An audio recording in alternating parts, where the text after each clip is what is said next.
everyone, I'm Amy. This is my wonderful fiance Maggie, and Hello. together we are ThinkerThemer, and welcome to another episode of Small Talk. And now it's Easter weekend in Australia. Yes. We get 4 glorious days off.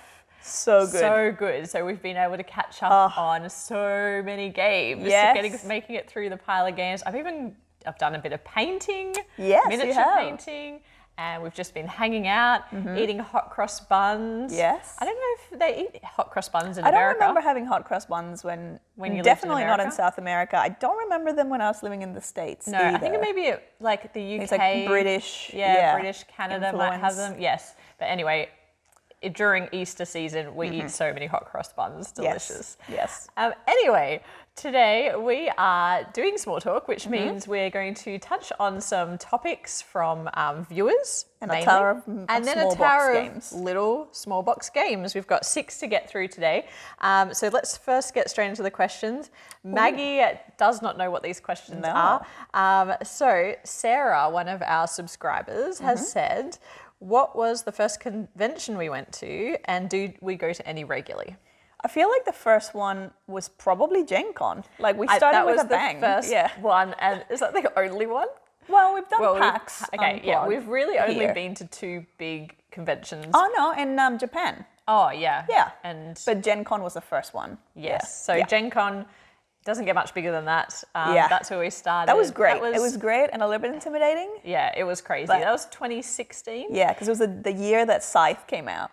It was, but also hilariously, it was when Pokemon Go was that's really, right. really big. And I just remember because we'd been playing it, but then, of course, you bring all these gamers into Indianapolis. Yeah. And there was just people running after Pokemon everywhere. Yeah, it was like what do you call it when it's like all the bees? It's just like a whole Yeah. hive, or like the collection of people moving from one place to the other when Yeah. there was a sighting of a special Pokemon, Yeah. so- and also everyone connected to their power banks, and so it was like, because Amy was really self-conscious about like, I don't want to be connected to my power bank so that my phone yeah, is that's like right. everyone's connected And to their then power everyone banks. was, yeah. It's fine. This is how you fit in. It was pretty funny because it was, if you weren't nerding out like inside the halls with all the board games, you were outside running after Pokemon. So it was Yes. pretty funny. Yeah, that was a fun time. Yeah, that was a really fun time. So yeah, we have then been to PAX Unplugged Australia, which we've spoken about that before. It has a pretty small tabletop section, our analog game section. The Yeah. rest of it's video games. And the other one we've been to is Japan Tokyo Game Market, Yeah. which was fun. Difficult with trying to translate the things language barrier was an language issue. barrier, but Yeah. it was a lot of fun, and they have lots of great indie games, so that was really cool to check out. But we're hoping to get to Dice Tower West, Yes, as soon as they let us out of the country. which is March 2020, and the rollout of the vaccine has been a little bit slower here, which is okay because we're probably, we're at the lowest risk because Australia Yeah, there's has had very a lot few of cases. had a lot of government and we've intervention. had a lot of lockdown to That's prevent. right. We had a long lockdown, and also we don't know when we'll be allowed out of the country again Yeah. because we've had a complete travel ban. So we will see. We will see what happens with that. But definitely, we want to get to more conventions. I really, really want to go to Essenspiel. Oh I think yeah, that would just be incredible. yes, that's like the promised land. It That's is. like it's like if we could only get there, Yeah. it'll be great. Yeah, but also Dice Tower West. That's going to be the first, hopefully. Yes. We will go to probably PAX Unplugged in Australia Yep. as well, which is happening in October in Melbourne. So we live in Melbourne, so that is nice and convenient. Yeah. I have some questions from Darlene, who is one of the Joeys, which they have called themselves Yeah, Joeys. that's so great. Yeah. This is our channel membership. It's a great little community full of wonderful people. I love them yeah. so much. We love chatting to them throughout the week, and they have called themselves Joeys because you get a little Joey icon next to your name when you become a So channel Joey member. is a baby kangaroo. A Joey is a Yes. baby kangaroo. Yes. And Darlene asked, what colours do we play? Well, I'm usually either yellow or orange, or sometimes purple or teal. But that's probably the hierarchy. Yeah, it's very rare that you get to be purple because purple is one of my favourite player colours. but I will always take black if it's available first. Yes, not surprising given my wardrobe. I'll take black, and then usually purple would be my second choice. You also do red a lot sometimes. And then red, but I really don't like playing as blue or green. Like it really sets me off to a bad start in the game. Maybe I should just try and push for you to like, I'm so sorry, babe. I set up the game. These Sorry, are the only colors left. See if anything, I always associate you with like orange or yellow. Yeah, definitely. How confusing is it when you play with the same group and then people swap colors and you just think it's bad. It's super confusing. And you think you're that color, or especially when you play with new people and then they pick your player color and you're like, many times I've be inviting you back. I find it the most confusing when it's like a back-to-back game and you change color. Like if you're playing the same game twice, and it might be with different groups of people, and then you change colors for whatever reason, and then the whole time I'm looking at the other person's color that I was just using before, and then until I realized, oh, that's not my color anymore. It's just, what am I doing? No, it's a mess. Do we sleeve our cards or not? This is so controversial. Is it? Well, because they always say it's like you use protection with the sleeves, because you don't want to get grease and crap and stuff on them. That was weird. It's fine. I should get so prudish. We actually don't usually sleeve our cards, but now I'm very mindful, particularly when, depending on the card, that I'm like, oh, if it's very cardboard and not, like, it doesn't have that kind of protective. The game. When we were playing Rococo Deluxe with some friends, and they were kind of like scratching their faces with the cards, or like sucking on the ends of the cards, and I was just staring at them like, I really need to sleeve those cards. Like, that's an expensive game. I feel like now I'm more of the sleeve philosophy. But generally speaking, we do not sleeve. Like we haven't, unless it's like a Kickstarter game that's comes with sleeves. Then or when we bought something secondhand, then it's already sleeved. Yeah, and we're like, ooh, this is great. Bonus. But then we never do it ourselves. Yeah, but we should. Actually, one thing that I'm not looking forward to with sleeving is I know sometimes then they don't fit back in the box. Or an insert. Sometimes that's true. Yeah. But again, we haven't really been sleeving. Always. Was there one of you who brought board games into your lives, or did you discover it together? Well, actually, very much together. Yeah, very much. It was actually a friend of yours. Well, we had played a few games before. Before that, definitely. We had played dabbled, I think, in like Carcassonne. I thought that was after. Was it? It was around the same time, so that's why it's hard to. It would have been around 2013, 2014. Yeah. When we first got properly into the hobby. Yeah, I think Dominion was the first. And our friends, Lauren and Ross, they really got us fully into that. We hadn't seen each other a long time. We went to school together, and then we caught up, and they were really into board games, and so we'd catch up for a cheese platter and to play a game, and then they introduced us to Dominion. We played a game of, I think, Ticket to Ride, even though we didn't love that, but we played that. I had played Ticket to Ride on the app, and obviously because it does all the adding up, all that sort of math counting for you, I really like it from that. But all the manual counting at the end, we weren't.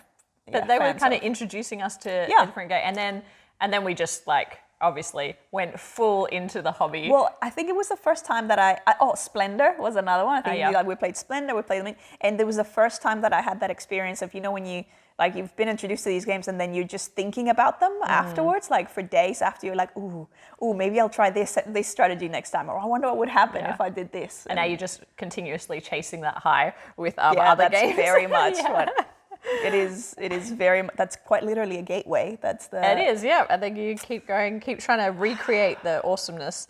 And then I've got a question. This slippery slope. And then, a slippery slope, that's right. I have a question for you, actually, not from a viewer, because it relates a lot to the games that we're looking at this week, which is, how do you feel about Take That?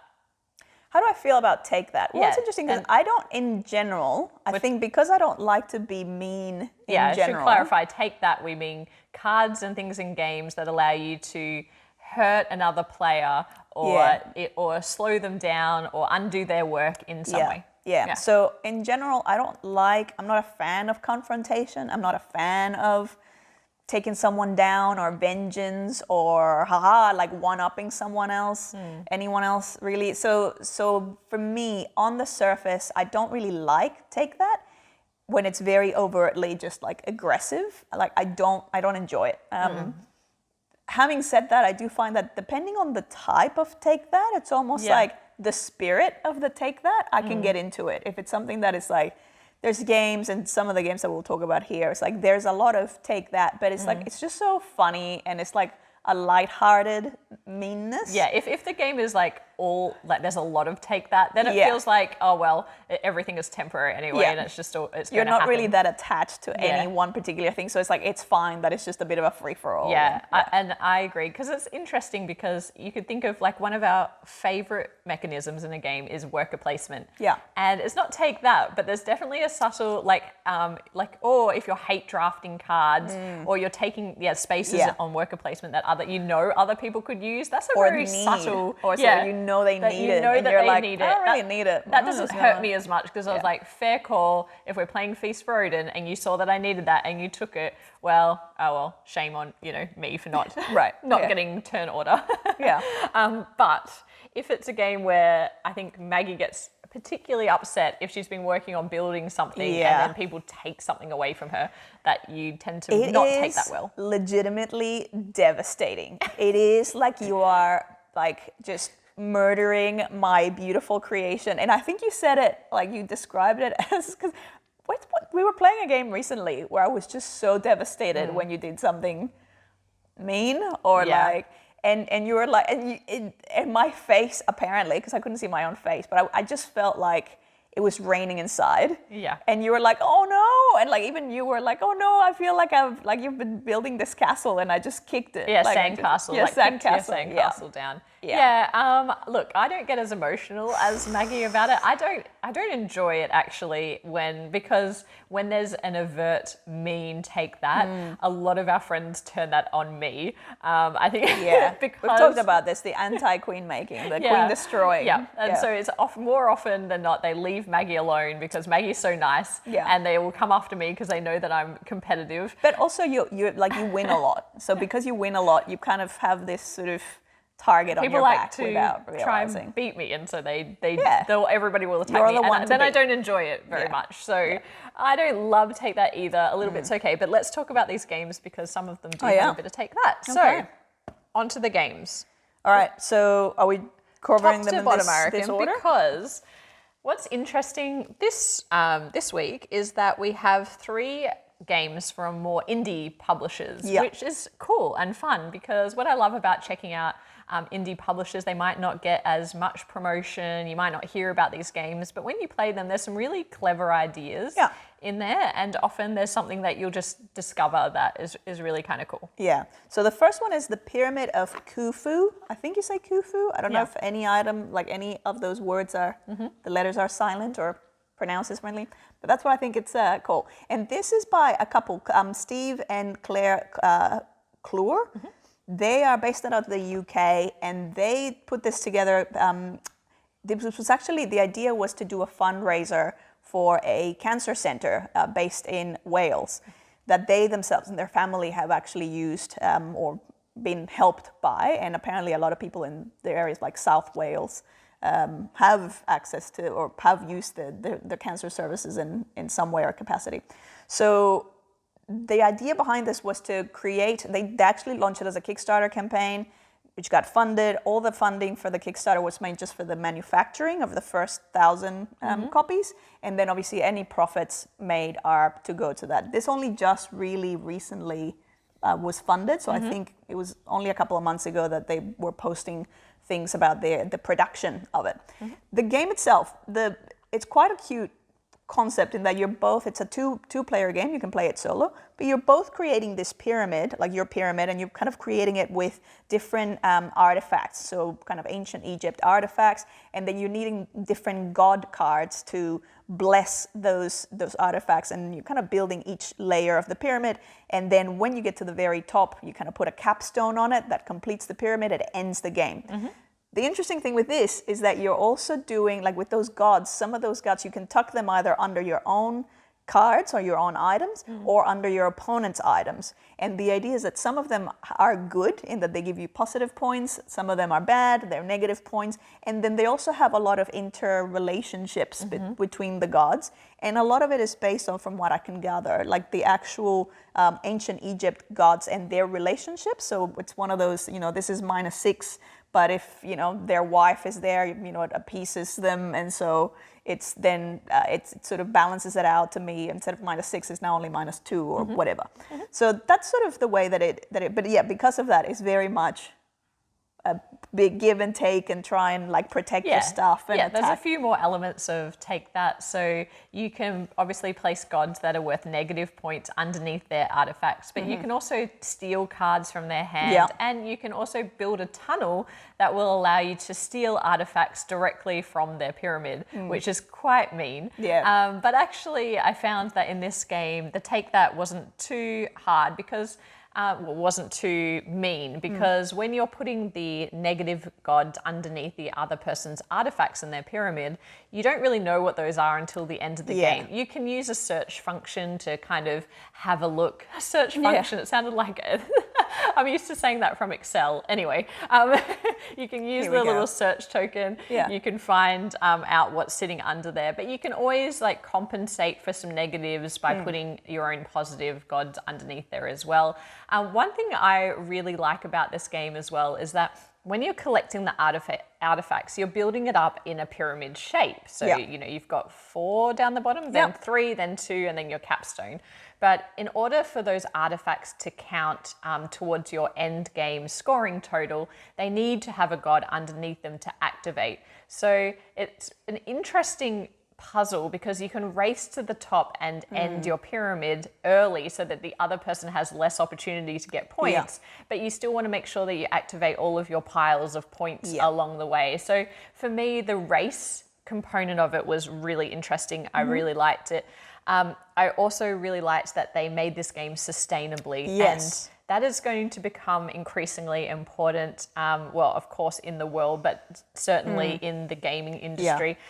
So there was no plastic inside the game, but as well, even the cardboard that they used, they sourced all of that from certified sustainable sources of paper and cardboard, which is super impressive.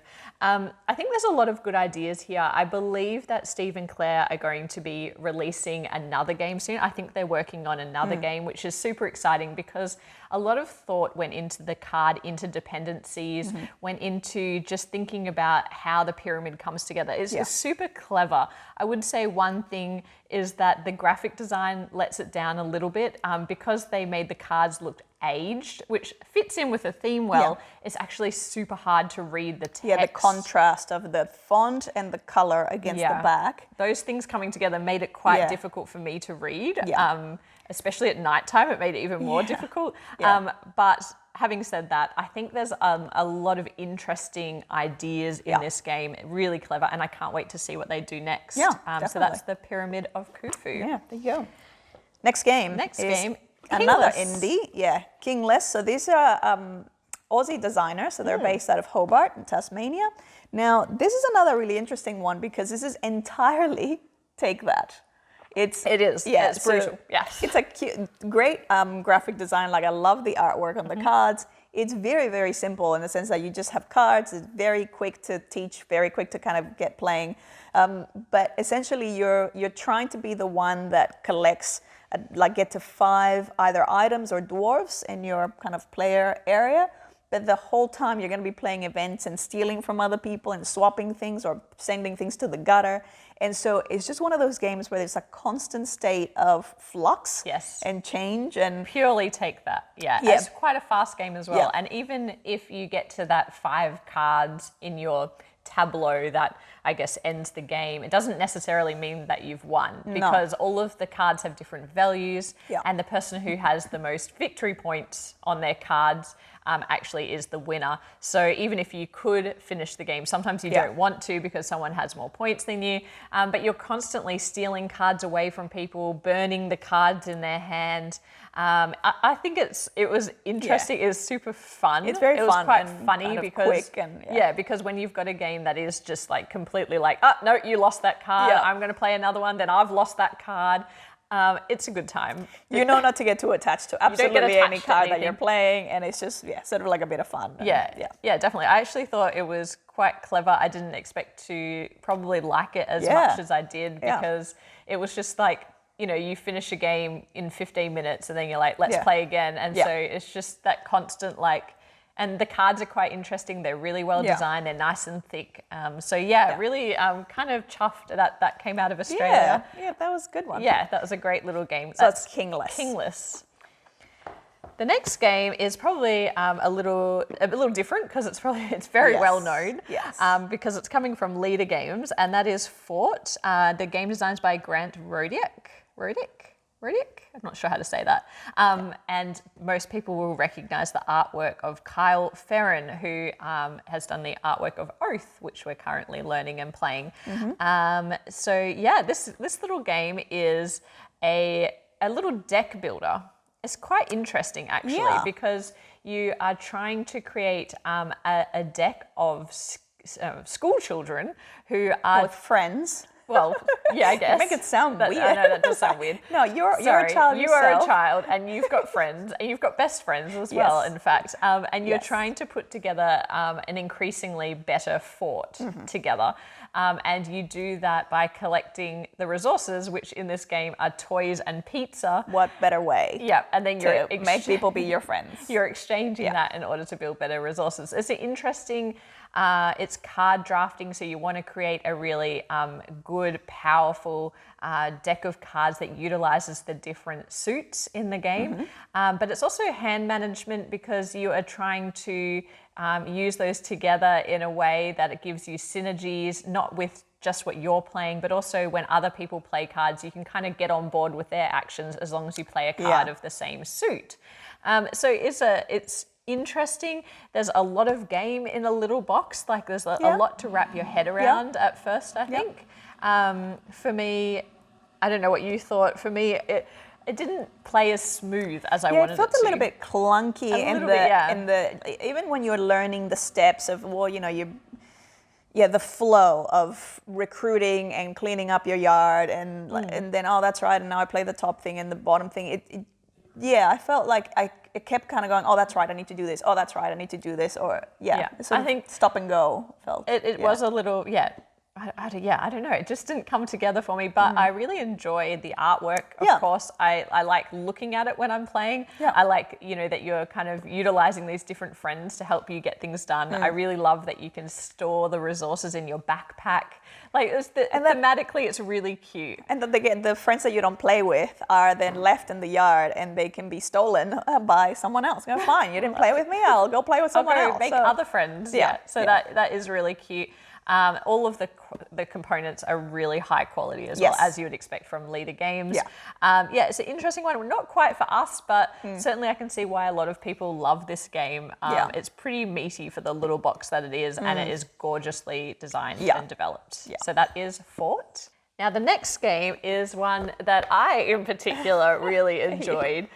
It's a little game called Stay Cool. Now, this is more of a party-style game, which we don't have too many of, but I like to have them because, if you're familiar with the channel, you'll know that I often take games to my workplace.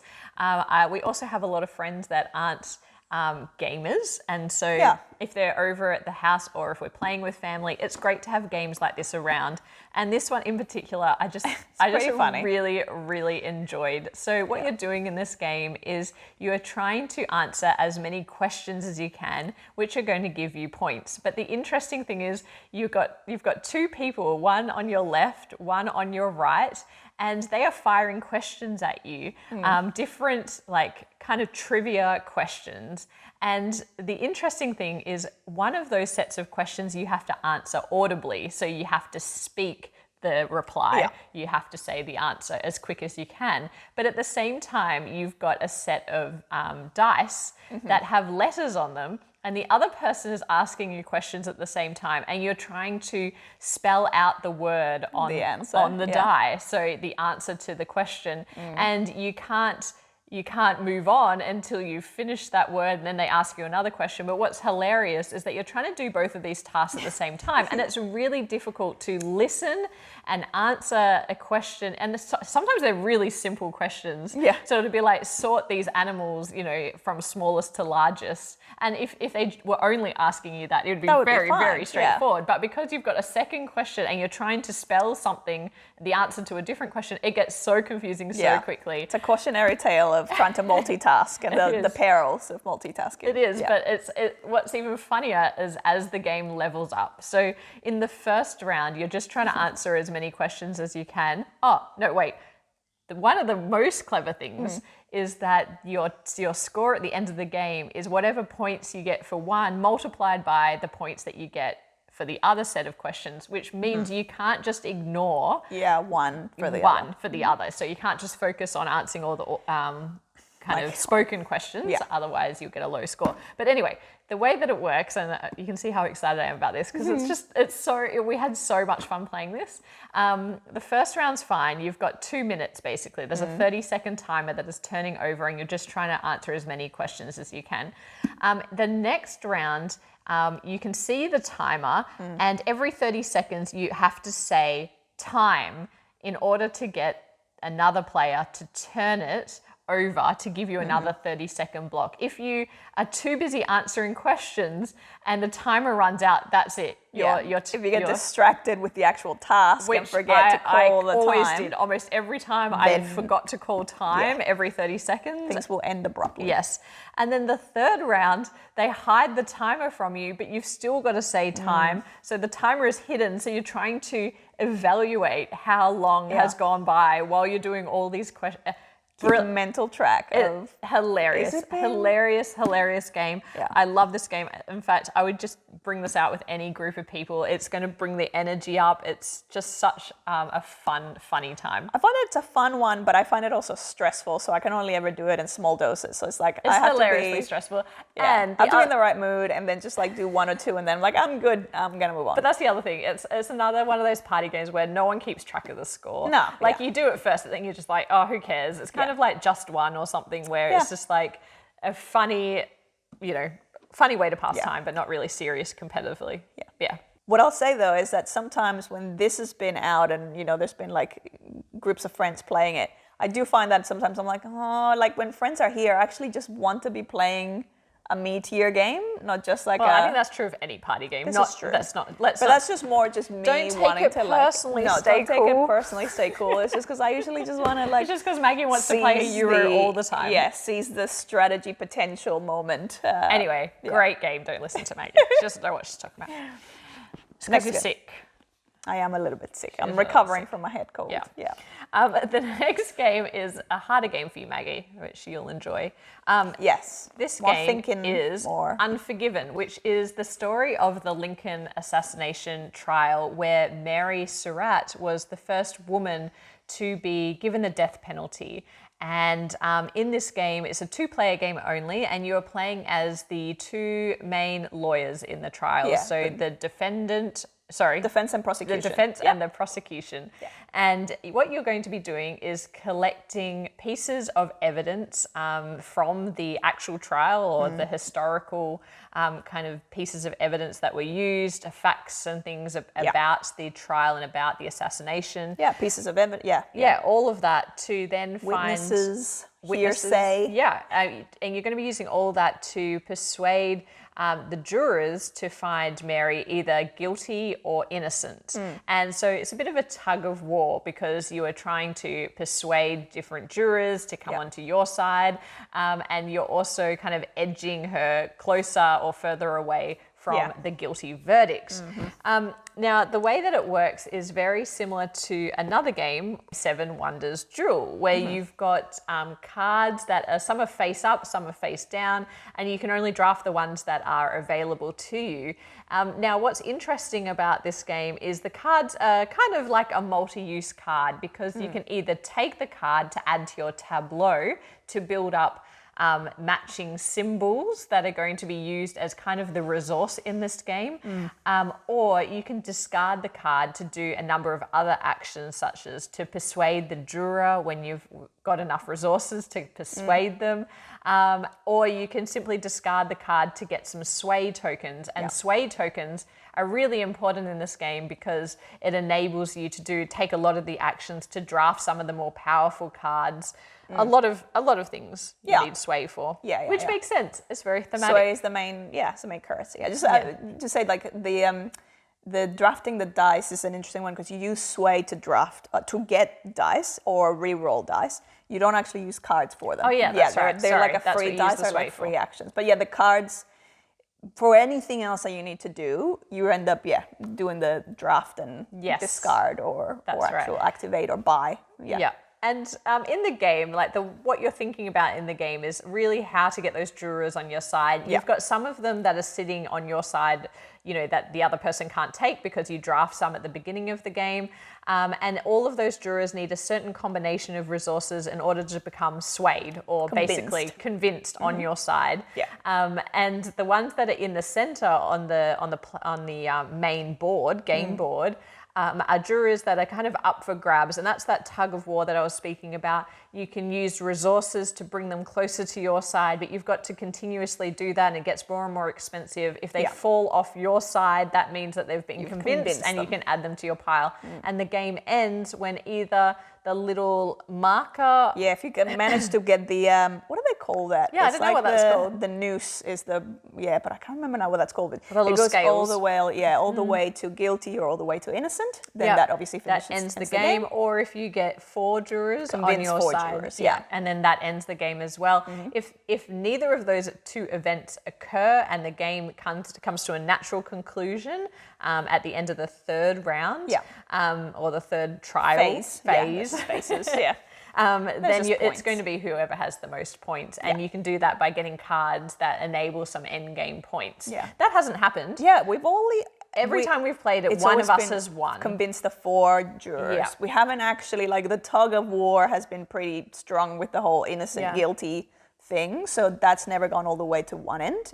And we never actually played it all the way where it's relied on points. I actually really enjoyed this game. Me too. I thought that it was really clever. It was a fun little tug of war. There are a couple of things that I wish the board was a bit more bright and colourful. I know that it's kind of set in this historical theme, but for me that was a bit like, it was okay. I didn't mind it because of the setting. Yeah, it's very serious. And obviously all the photographs and stuff on the cards. Yeah. It's obviously photographs of that time and period. I did notice that they've been coloured, so they actually are in full colour, a lot of them. So that's nice. But I personally didn't mind it. For that point, I really enjoyed reading the flavor text on the cards more than Maggie, and Maggie's usually the one that's into the theme. So caught up with the mechanics, I wasn't even reading the flavor text. And I know, but if you watch Kickstarter Diaries, you might remember when I backed this, and I really got into researching and understanding what happened with Mary's trial and how she got implicated in the crime.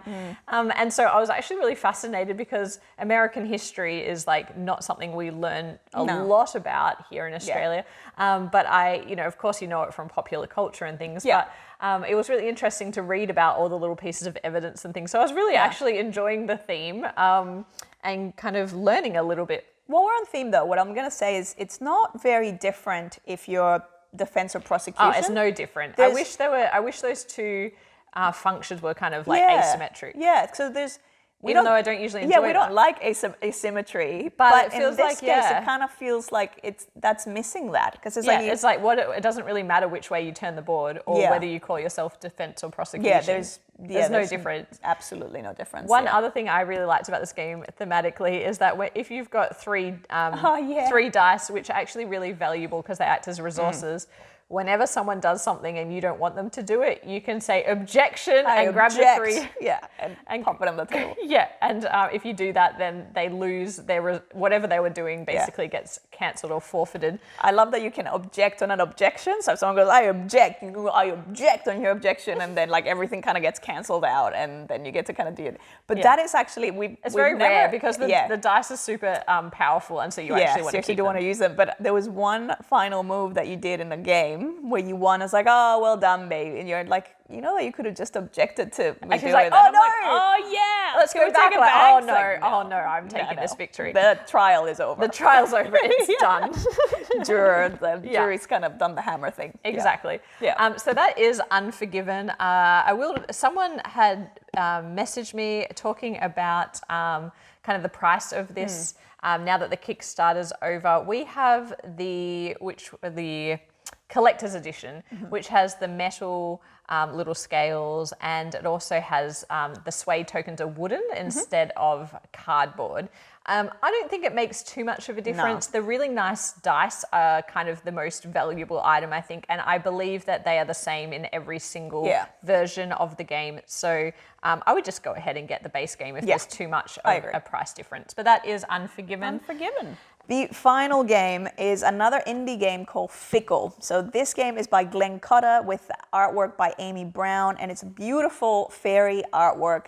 She's a very sort of famous and well-respected fairy artist, and the artwork really, like all the cards and all the different families, is really beautiful.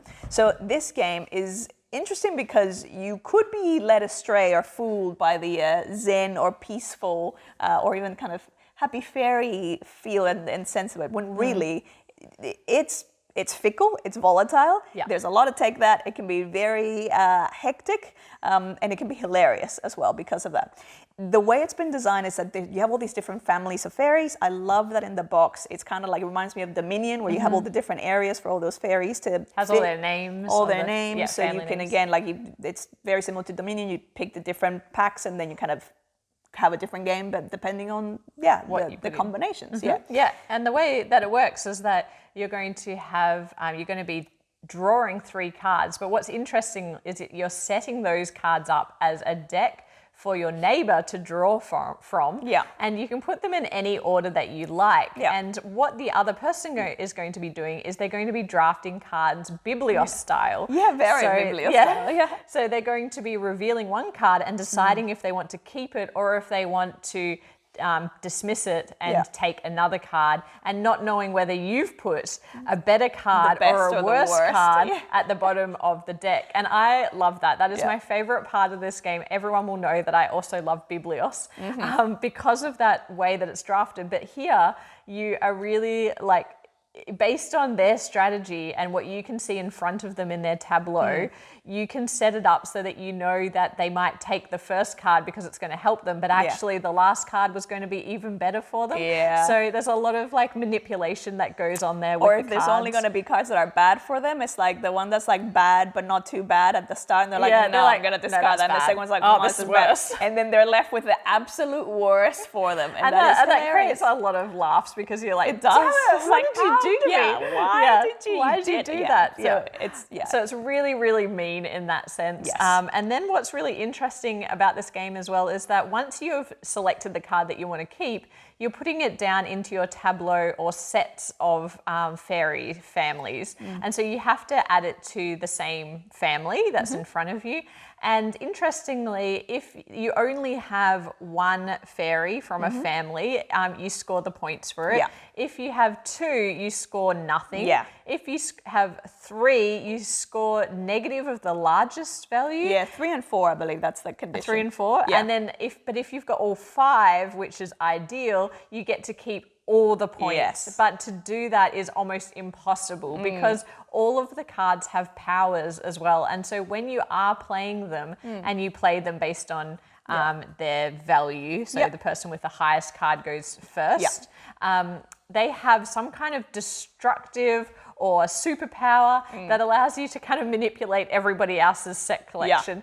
And it's a mess. Destroy people's things, swap fairies, move fairies around. So as much as you try to get 5 of one fairy type, it is almost impossible. The other thing is you might have 1 which is going to score and someone else moves a fairy onto yours or leaves you with that card only. So then all of a sudden that's worth 0. And it's just negative. It's just, it's funny. It's a funny game. It is incredibly incredibly random. I would say that it was really hard to come up with a strategy for this game.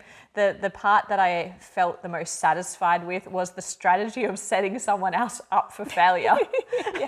Was the strategy of putting those cards in order. I did enjoy that randomness. And once you know that there's going to be a lot of random stuff going on, almost like going, what fresh hell is this round going to be? It was very much like that, but it also felt like I wasn't quite in control of whether I was going to win or not, which, you know, not everyone will love because it is fickle by name, fickle by nature. But if you do enjoy like the artwork of Amy Brown or Fairies, this is one to certainly check out. And if you don't mind a game that is completely chaotic but funny, then this one might be for you too. It plays 3 to 5 I should also say there's also a 2-player variant and a solo variant.